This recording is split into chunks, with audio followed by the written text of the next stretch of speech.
and welcome to episode 20 of the Very Metal Diary of Cleo Howard. Friday, 17th of October.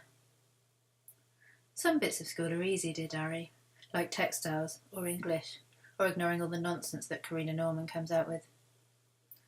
But some bits of school, like maths, are much, much harder. I hope I don't fail maths. It would be embarrassing. I'm not sure if failing maths would affect my future career, because A, I don't know what my future career is, and B, I'm very unlikely to pick a future career that has loads of maths in it. Jenny told me today that there's some maths in psychology called statistics. Mum bought me a curly-whirly home from work. Saturday, 18th of October. My goldfish Mustaine is dead. That goldfish has taken some of my deepest, darkest secrets to his watery grave. I used to talk to him sometimes when Mum was out. I hope that goldfish heaven is full of lush plants and there are lots of other friendly fishes to swim around with. And now I've made myself sad by remembering that I don't believe in heaven. I wonder where Dad is. I went to the pub to drown my sorrows, and something absolutely brilliant happened. I was just getting a second Malibu and Diet Coke when Barry came into the pub. So we both stood by the bar, and he started chatting to me. And he asked me if I wanted to drink sometime, just me and him. And then he asked me for my number, and gave me a pen and a beer mat, so I wrote my number down, and then he gave me his number. We arranged to meet on Friday night. I'm going to write his number down in my diary and in other places so that I can't possibly lose it. But actually, I've pretty much memorised it already. Sunday, 19th of October. I've spent all day wondering what to wear on Friday when I see Barry. I want to look sexy, but not like I do it on first dates. Monday, 20th of October. Today, I feel mostly angry and also horny. Bruce Dickinson and David Baddiel were on Nevermind the Buzzcocks tonight. Tuesday, 21st of October. Mark Dobbs had a copy of Mayfair today in maths. It had the word Bazoomers on the cover. It's a pleasant sounding word. I like the zoom bit in the middle. I feel really anxious today. I feel like someone else I love is going to die. I know that's stupid, but I just feel scared. I'm trying to distract myself. I wish I was somewhere cool, like at the Whiskey A Go-Go, drinking JD with Lemmy, instead of being stuck here in Reading, where mainly dull stuff or bad stuff happens. Except Barry, of course. Except he hasn't happened yet, but he will be happening on Friday. I can't believe I've got his phone number. Technically, I could just phone him up and say hello right now if I wanted. Wednesday, 22nd of October. Ian and I went to see his nan Betty on the way home from school. She asked me how I was feeling. This is the first time I've seen Betty since Dad died. I started to say, "I'm very well, thank you, how are you?" But I just started crying. Betty hugged me for ages, and she told Ian to go and make us a cup of tea. Betty said that when she lost her Ralph, she was inconsolable.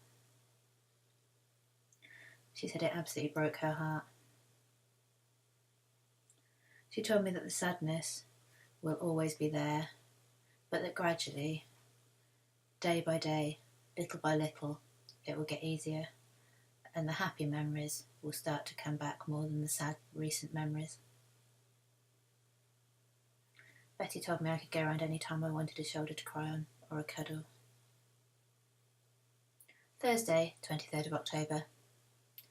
Karina Norman was trying to get the girls in our class to admit if they'd ever done a blowjob today. No one would answer, because they knew full well if they answered yes they had, then they'd be called a slag, and if they answered no they hadn't, then they'd be called frigid. Karina gave up asking me fairly quickly, because she got no reaction at all from me. I just pretended not to hear her. Donna Harlow asked Karina if she'd ever done a blowjob, and Karina said that she'd say after somebody else did. And then Jenny said, always a follower, never a leader. Karina asked Jenny if she'd ever done a blowjob, and Jenny said that it was none of Karina's business, which it isn't. Matty Bateman was nice to me today. He lent me his 2000 AD to read in maths. I had a new fruit today at Jenny's. It was called a physalis, and it tasted better than it looked. Friday, 24th of October. I could hardly sleep last night. Today is Barry date day. This was pretty much all me and Jenny talked about yesterday. It went really well, apart from a little bit at the start. I think that Barry thinks I'm in the sixth form. I think he sort of assumed I was because he's seen me in the pub. I didn't say anything because I didn't know what to say. I thought if I told him I was 15, he might think I was telling him in case I thought that he was going to have sex with me tonight, and then I'd look really arrogant, like, oh, obviously he'd want to have sex with me. Also, we were in a pub and the barman was really nearby, so I couldn't say I was 15 in case I got kicked out. I had thought about all sorts of potentially awkward conversational stuff that could come up, like suppose he says he likes a really shit band that I don't like, or suppose he asks if he can come in when he walks me home, but I wasn't prepared for this. I also didn't tell Barry about my dad. I already feel like I've got a big Rob Zombie-style cross on my head at school, marking me out as that girl with the dead dad who might go mental at any time, so everyone's got to tiptoe around her. I found out that my teacher had told my whole class what had happened when I had the week off school. The pub that Barry took me to for a drink was lovely. He said he wanted to go somewhere different than the Green Man so we could talk. He wants to get to know me. The pub had leather chairs and a chandelier. There was hand cream in the toilet. I chose a vodka and lime to drink, which I thought was a bit more mature than a Malibu and Coke. I let Barry do most of the talking, and he told me about the people he works with, and about his mum. His parents are separated, but he sees his dad still. I said that my parents were separated too, but I didn't elaborate any further. He told me about his plans to eventually stop being a builder and to do up houses and rent them out. After we'd been talking for a few hours, he leaned over and kissed me on the mouth. He smelled of lager and Embassy No. 1. Apart from me being my stupidly shy self, I had a brilliant time. He kissed me again by the big hedge up the road when he was walking me home. He said he'll take me for a drink again, and he's going to ring me on Wednesday. Saturday, 25th of October. In the pub tonight, Jenny asked me if I was still in possession of my chastity after seeing Barry last night. I told her I was, but maybe not for much longer because I'm going to see Barry again. I told her all the details about last night. She told me that she really, really, really likes Lex, but she knows he's going to be going off to university soon. I said that I think she should just snog him anyway. He was out tonight and he always talks to her for ages and he always looks at her loads. Jenny also really, really likes Dazza. She thinks she should pick one, but she can't. Sunday, 26th of October.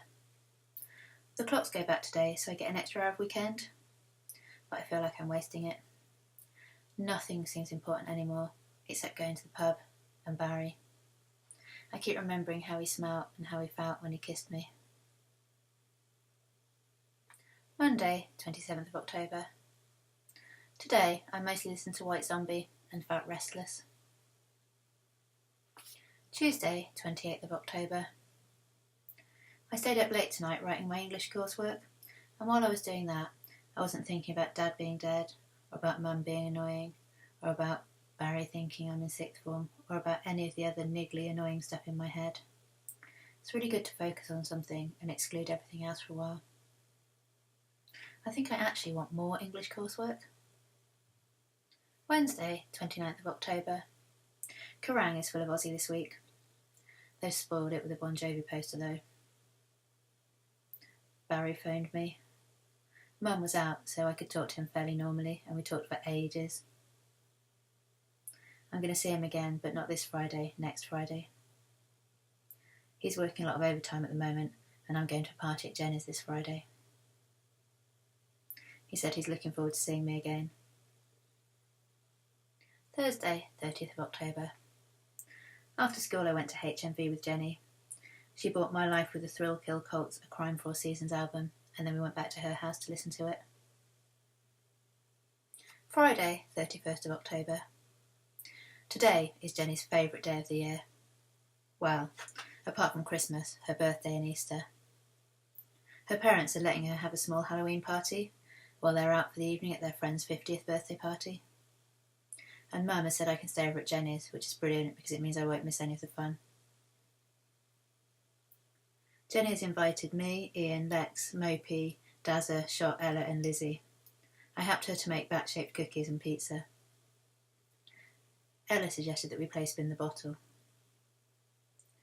Jenny got to kiss Lex. He looked far too happy to be a goth. Dazza looked kind of gloomy though.